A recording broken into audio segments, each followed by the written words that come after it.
Hormaylar, hammaga xayrli kun. Ana bugun 12-oktyabr.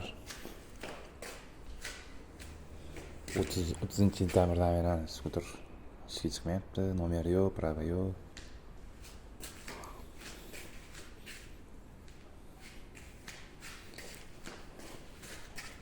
Buni kun bo'lib ta'mir etgan, yana changib ketgan.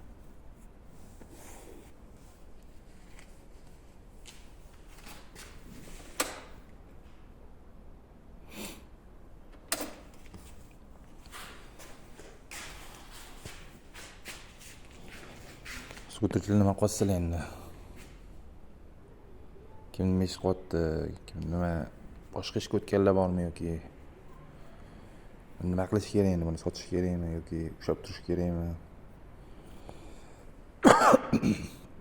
Nomer arzon emas, prava ham arzon emas. Bilmadim. Ancha popkani ham olib bersam kerak edi. Hali o'ziga operatorlar telefon qilmadi, skuter unaqadan uzundan. Lekin o'zi bir hafta deyilgan, bir haftada agar chiqmasangiz, iloji bo'lsa sumkani ofisga olib beringlar deb aytilgan o'zi darsda ham.